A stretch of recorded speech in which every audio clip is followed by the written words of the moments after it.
When Quiet first came here, she demonstrated her marksmanship against that enemy fighter plane. It showed she was much more than your everyday crack shot.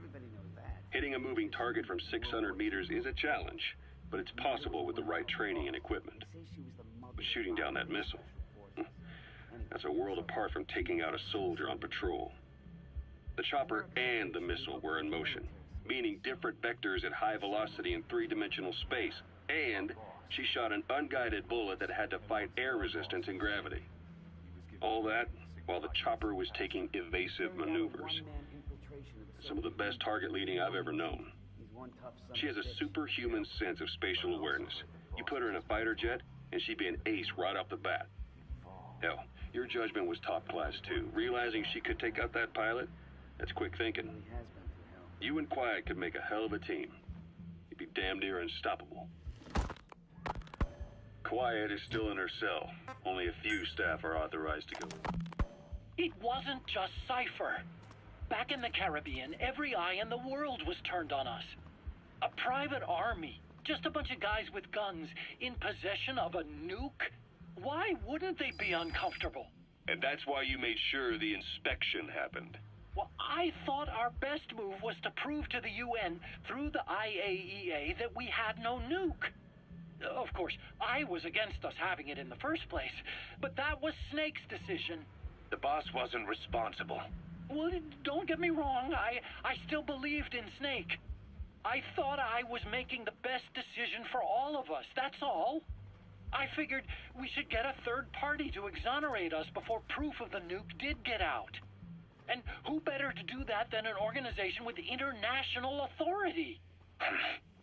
So the truth is, you took it upon yourself to agree to an inspection arranged by the UN. Only the inspection was a ruse, and Cypher's strike force, XOF, showed up instead. I had no idea that would happen.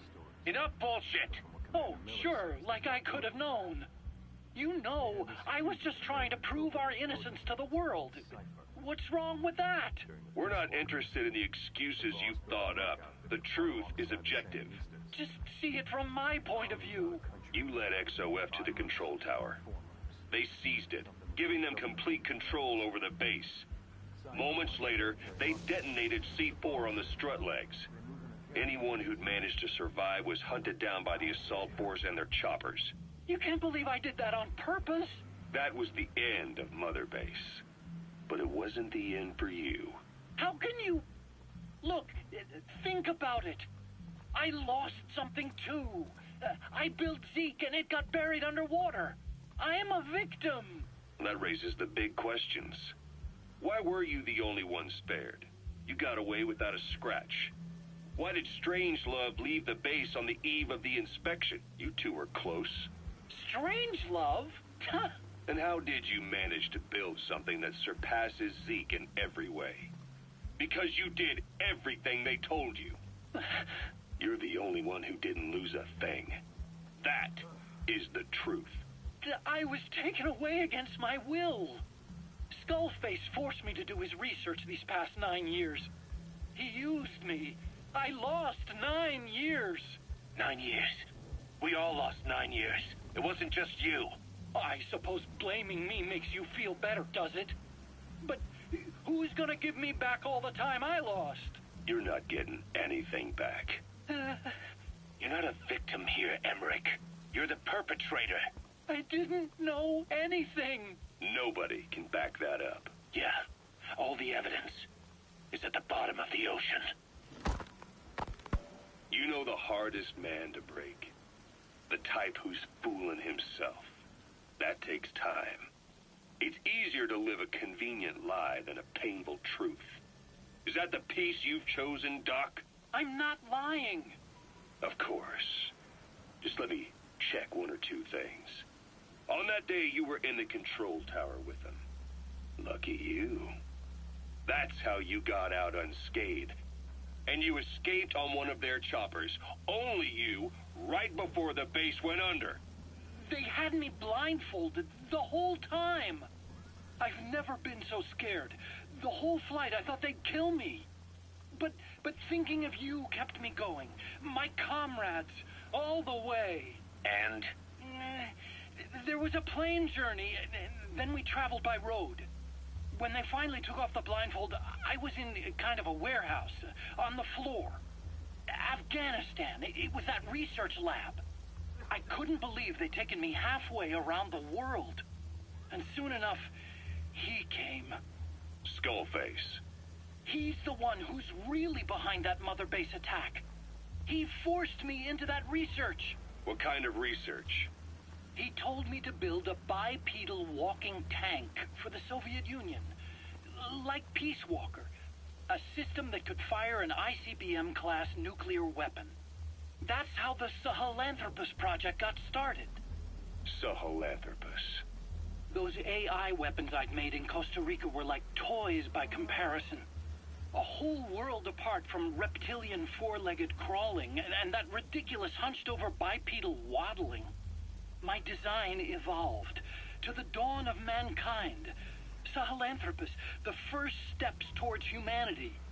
An upright bipedal weapon system. Originally, Sahelanthropus was going to be a manned weapons platform.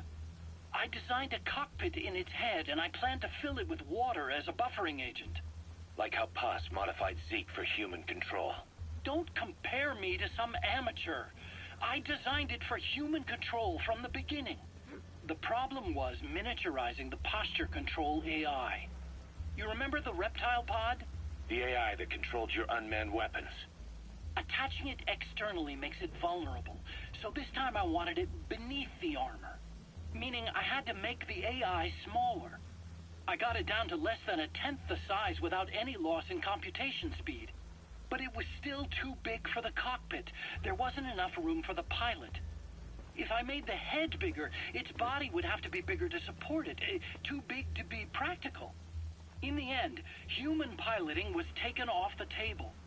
I tested a remote control system too, but there was the time lag and I wasn't satisfied with its precision either. Plus, it would be useless if the enemy jammed it. So next, I went back to trying an AI-only system. To do that, I had the AI pods recovered from Nicaragua. This was a hybrid AI, a combination of Peace Walker's reptile and mammal pods. The only AIs that had ever successfully operated an unmanned nuclear weapons system. Really? You'd need some help to get that working. Expert help. Did you work with someone? I worked alone. You did that yourself? That's the thing. The AI didn't pan out in the end either. But I did finally get Sahelanthropus walking by folding over its upper body to lower its center of gravity. The first upright bipedal locomotive weapon system in the history of mankind. I guess technically it falls into the anthropoid ape category. I don't see the benefit of having it stand taller. On terrain with significant differences in elevation like Afghanistan, you need a body that's vertically adaptable. That also lets it attack from long range while using mountain ridges for cover. So, making it walk upright was the most important factor in giving it superior height capability. As the name suggests, that was the whole point of Sahelanthropus. But I was being pushed for results. Having the AI mounted externally would have been the fastest way to get it working. I just needed more data so it could maintain its balance. But Skullface refused to wait. He dismissed the idea of AI control and took Sahelanthropus away from me before I could finish it. But it was walking when it came after you. That's just it. I don't understand how Skullface got it to move upright, without a pilot or an AI. And walking at that speed, too.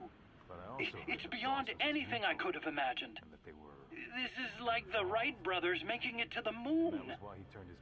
I'm just as clueless as you are. So this Sahelanthropus, where is it now? I have no idea. All my experiments took place at that cave. I've never seen it anywhere else. Besides, it's still just an incomplete prototype at this point, and nothing but a paper tiger. Even if it can walk, it's far from being a viable weapons platform. It wouldn't be useful in actual battle.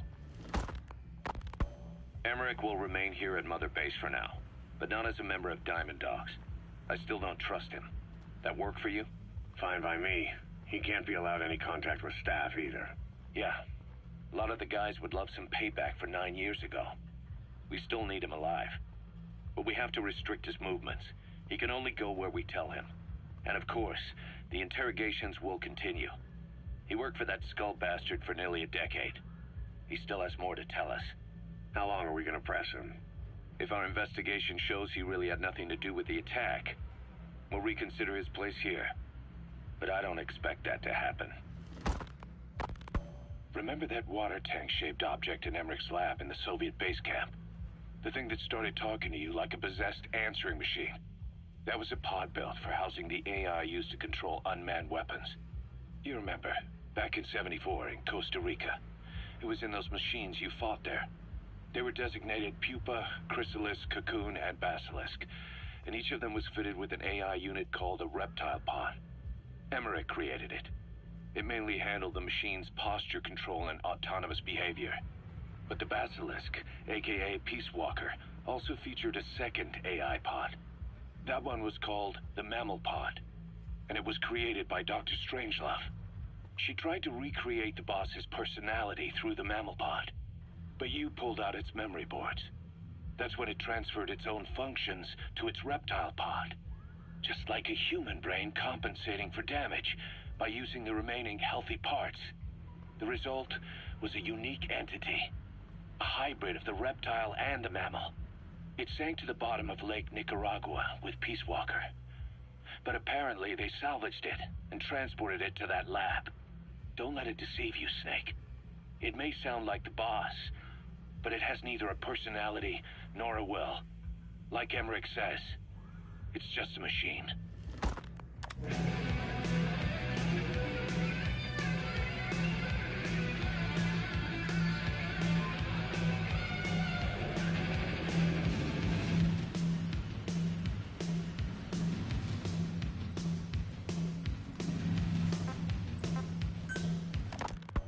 Ever since the attack on your unit 9 years ago, the name Big Boss has become known the world over.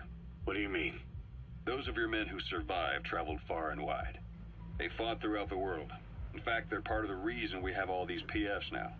Every one of them suffered their own phantom pain from losing you. Talking about you wherever they went helped to heal their wounds. Your actions and words, your legend, has been told on every battlefield they've set foot on. Obviously, as the tales have spread, the truth's been